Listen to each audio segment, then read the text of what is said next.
Hello and welcome. My name is Christopher Arnold. I'm with Nomidio, a post-quantum company.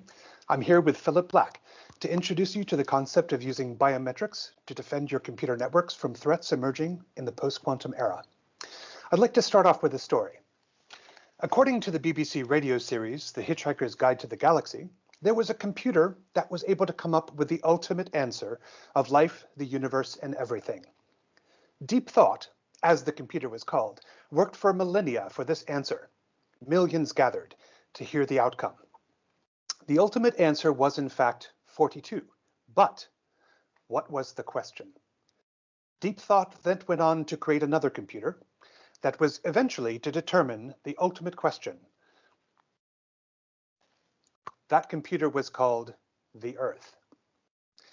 If you've ever wondered why we sit around in coffee shops so abundant in our cities, Douglas Adams, the author of Hitchhiker's Guide, might have had us believe it's because that we're studying the Brownian motion of milk swirls in hot tea, that we humans are somehow calculating something of such great significance that it matters beyond just the surface of our planet. In a remarkably similar parallel, a group of hyper-intelligent humans have been working on their own computers frantically over the last few decades to create their own hyper-intelligent computer. If you believe the claims, as many do, these computers are able to run calculations ranging from millions to trillions of times faster than our current supercomputers. This doesn't mean the end of our beloved laptops and calculators, any more than the invention of the digital computer meant that you could no longer use an abacus or a slide rule on your day-to-day. But you wouldn't take an abacus to a race against a calculator. We expect the domain of these new computers to challenge the rest, not replace them. So we are coming to a time when some of us will have advanced computers, while most of us will not. And so we are marking this transition with the moniker post-quantum era. As you can see on the left side of the screen, this is a UNIVAC 418. It could run, I believe it was 750 cycles per second. Imagine that times 1 trillion, and you have the idea of what the computer on the right could do. If you're still at this point not familiar with how a quantum computer operates, you can go to the MIT Technology Review and read about how the leveraging of a 3-part bit gives us the advantage over a binary computer. Now, you would think that humans would do all kinds of wonderful things with these new machines. But if we've learned anything about the past few decades of our societal reliance on the personal computer, we've seen repeatedly that the pettiness of humans knows no bounds. And we infer that these amazingly rare and powerful machines will, in the end, be used to do something very mundane, peering over fences and hacking into our proprietary data and private networks. Our modern world is built on numbers. Many economies thrive or suffer based on how efficiently we move around little green pieces of paper, whether they be real or virtual coins. These days, humans watch lines bounce on their computer screens even more than we watch the Brownian motion in our teacups. Yet the walls that protect our financial institutions are themselves based on algorithmic encryptions.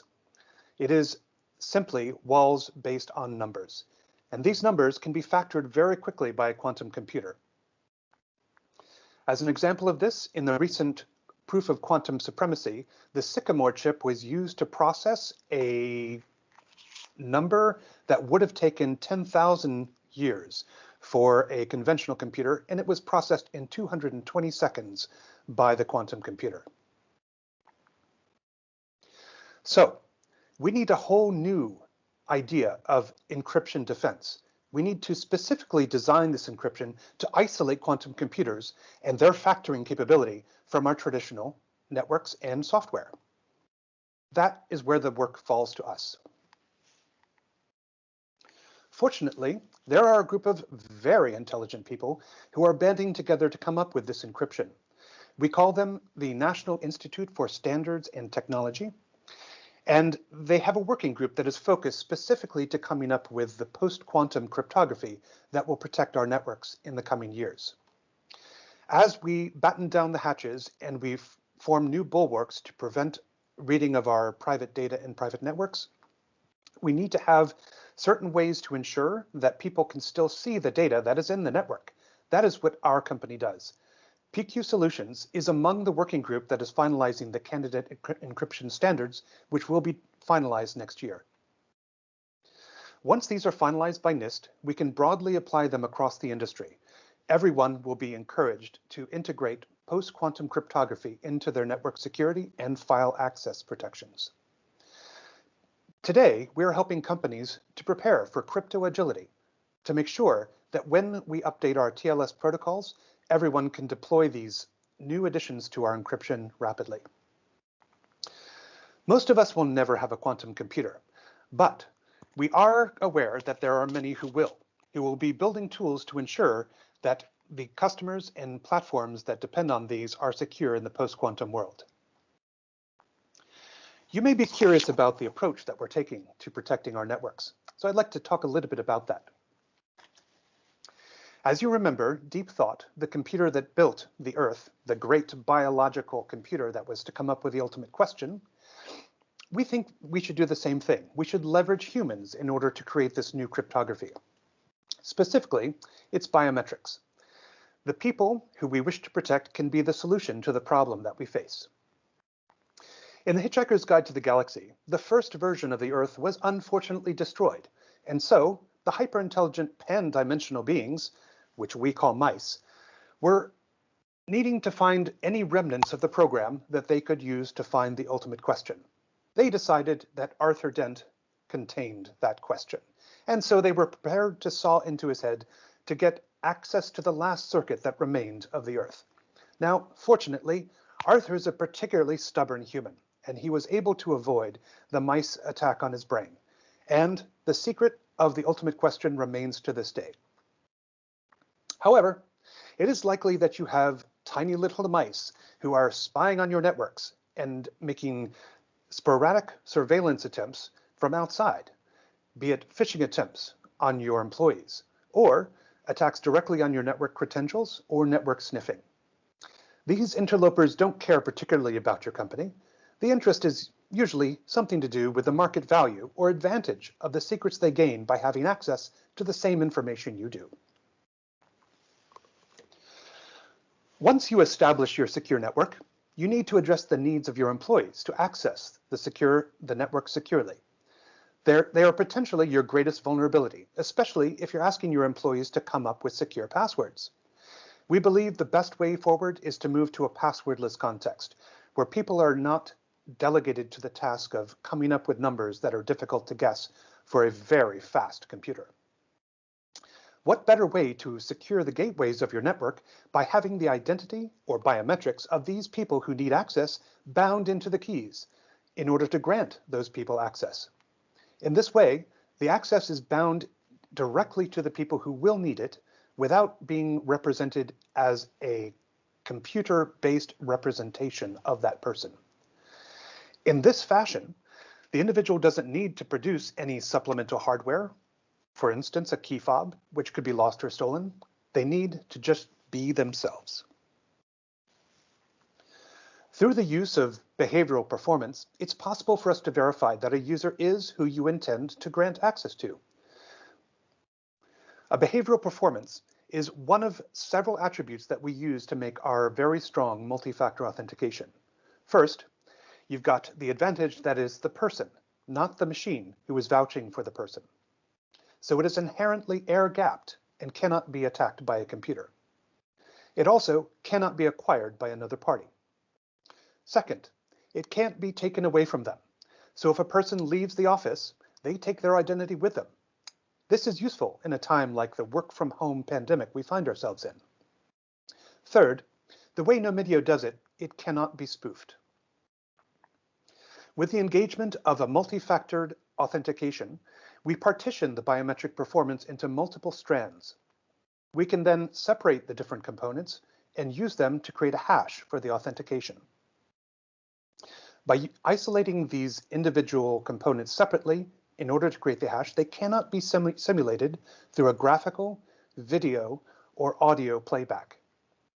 This means it can be the ultimate step-up authentication for your gateway access.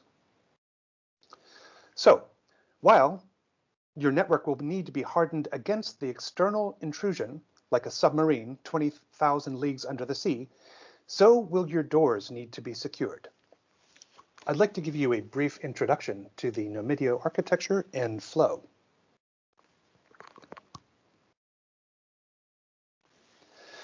The first step that you have is an employee who's going to be onboarded into the system. We usually use this through some kind of assertion of identity, which could be a authentication from the company saying that this individual needs to go through the authentication process. Be it a customer who's being onboarded through a call center or help desk, you need a way to be able to bring them in without going through a robust identity check. It may be someone who just needs to talk to an agent, and you don't want the agent to spend 10 to 20 seconds creating a new identity for this user.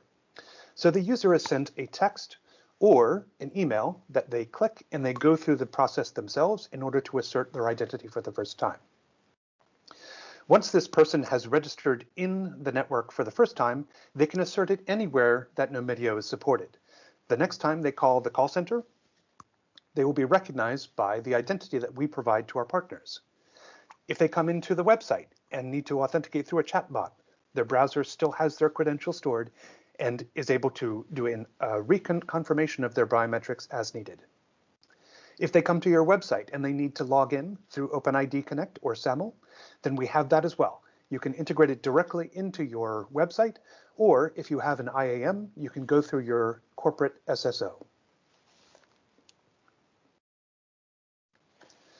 There are two ways that we think about the sockets to get into a call center or a website. The first one, we call it identity as a service. Nomidio runs in the cloud on AWS and Azure and allows you to authenticate through any kind of audio gateway that you have, or if you have something in your IAM or website, you can use OpenID Connect to seamlessly connect the way that customers are typically used to authenticating with Google, Twitter, LinkedIn, etc. Our service is biometric by nature, 100% delivered as a service. This means that you do not have to host PII directly on your servers. We take care of this in a zero knowledge and zero trust context so that you can decide when your users or when your employees need to be verified. By nature of how we split up the strands of our biometric authentication, it is multi-factor. So there are no vulnerabilities of a two-factor authentication that are traditional. And if you do use a two-factor authentication, we have the ability to step up with a biometric proof. Our platform is multi-channel. It can be used in contact centers, such as someone calling up for customer support, a chat or chatbot, which is a window in a web browser that pops up as a user is looking for some kind of feedback to customer support. It can be directly integrated into the website with SAML or OpenID Connect. And of course, it can be integrated into your corporate SSO, such as an IAM provider. The great convenience of Nomidio for your customers is they don't have to register or download an app in order to assert their identity. They are the identity that needs to access. The advantage of not having to integrate an SDK into your mobile app is that you can save time, not take any kind of data footprint burden, and you have no need to worry about the support in the upgrade process that apps may suffer. I'd like to walk a little bit through the flow that a user is coming into an assertion of their identity for the first time. A user comes in or requests through your phone line or through your website to be authenticated into a platform, such as Zendesk. Your company sends a ping to Nomidio to see if this is a recognized user based on the credential that has been asserted the first time. And if it's not, then we ask the user to authenticate themselves by taking a video selfie and a voice sample to assert their password. For instance, saying, "My voice is my password." It doesn't really matter that the phrase that they have to remember is a password or not. The important thing is their voice. This data comes back to Nomidio. We create a biometric authentication to ensure that the next time the user comes in with this credential, you can recognize them seamlessly. You can discover our platform on AWS Marketplace and Azure, and we welcome people to try out our platform for 31 days. And we look forward to having you at our upcoming Q&A session. And also, we would like you to come to CGH Tsai's presentation on post-quantum readiness for platform development and Anderson Cheng's keynote speech tomorrow. Thank you very much.